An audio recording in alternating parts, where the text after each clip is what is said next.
was a suicide VBIED. He had 9 .155 shells in the trunk. And I looked over and noticed that not only did it kill Corporal Letsom, but it killed about 30 kids coming out of the school. You know, haunts me. It's like, that's what really bothers me, is all the innocents that got killed over there, the little kids that got killed. So that first one that hit me, you know, shattered some of my teeth. I was bleeding out of my ears, my nose. They told me, you know, on opiates, you're not allowed to leave the wire. So nobody wanted to be on opiates. Nobody wanted it, you know?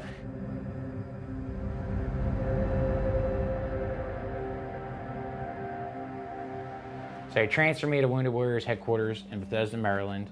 And I want to say January 2009, December 2008 time period.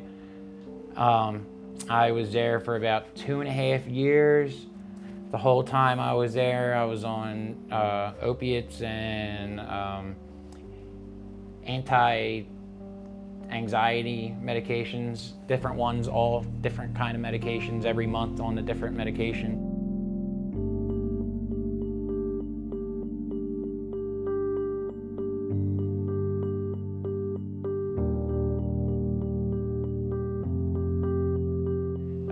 Everybody was on fentanyl, you know, oxycodone, morphine, or not morphine, the morphine pills, Dilaudid, fucking every painkiller you can think of, you would be able to find at that barracks. Watched 2 people overdose while I was in there.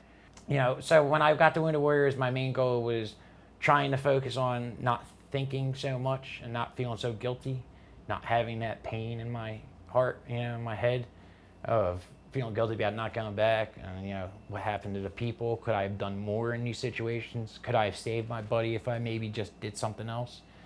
When you're at Wounded Warriors, how many prescriptions are you on at that point? I was on gabapentin, prazosin, oxycodone, fentanyl for a little while, Motrin. I started having points where one wasn't enough, and I was taking 2 or 3 to have that breakthrough the pain, to break through that, you know, sharpness of the pain. And then there was times where I wouldn't take them for a day. I was doing something like having fun or being out somewhere, and my medication was back in my room, and I started noticing, you know, discomfort, stomach aches, sweats a little bit.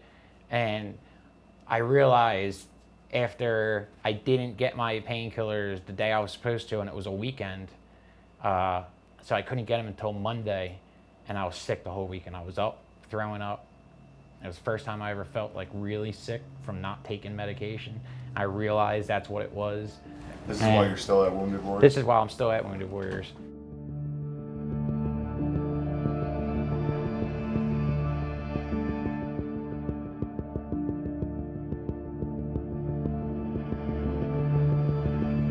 So I went to street drugs. I went to heroin because it was the only thing that was cheap enough to get me through. I would do like 2 to 4 bags a day. My parents controlled my money and gave it out to me a day. And that's one of the hardest things to do, is have that talk with your parents and actually tell them that, listen, I need to do this until I can find some help. And this is 2014. This is after 4 years of being on them from the VA and 2 years or 3 years of being on painkillers in the military. So I've been on them for the better part of a decade now, you know, going to nothing.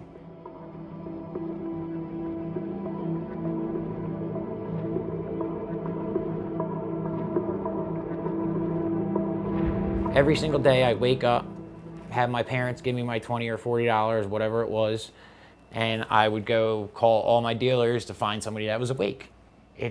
You feel sicker than you've ever felt in your life, and you just push this plunger down one time and you magically goes away, like instantly. And all your thoughts, you might still have them, but you don't care anymore. It doesn't bother you. That feeling of, you know, knowing that all that pain's gonna go away, you will pretty much do anything you have to do to get it. And I've ruined relationships with friends that, you know, I borrowed money off of and couldn't pay back. You know, I went and stole stuff off my parents and sold it at, you know, pawn shops. And at this point, the VA's like, you failed that drug test. Yeah, I just stopped going. Yeah. I cut ties with the VA. They were still paying me and everything like that, but I stopped going to them for any kind of medical treatment.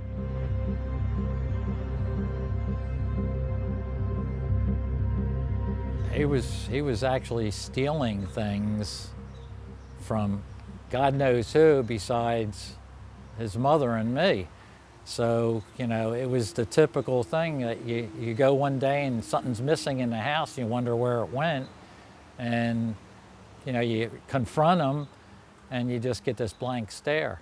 Right now, this isn't my original wedding ring. He sold that. He sold all sorts of stuff. They would steal things. He ended up scrapping under the boardwalk at the Jersey Shore for copper wire, and that's how he was arrested by one of my friends that I had worked with that, you know, caught him so easily. Here's a kid that was trained as a scout sniper, caught by a guy that's, you know, basically going to Wawa, get coffee and donuts, and he walks right up to him and locks him up. The first 7 days are the worst because you're going through the hard withdrawals. You're not sleeping at all. You're uncomfortable. You don't have any clothing except for a jumpsuit on you. No shoes, no socks. It's usually freezing in there, and you can't eat any of the food because you're just sick all day long. So you're just trying to drink as much water as you can, but you're constantly throwing up, and you know you have diarrhea the whole time, but you're sitting there on the toilet that's in front of everybody, you know, and there's about 20 other people in the holding cell doing the same thing.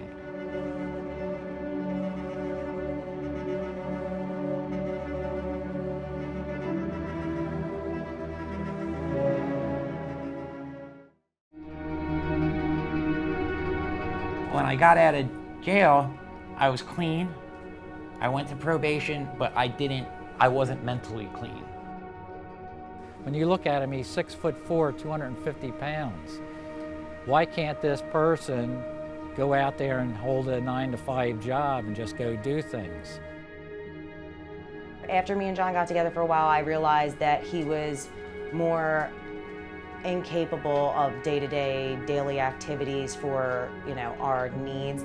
I get a letter in the mail saying, from the VA, saying your benefits have been terminated because you have a felony warrant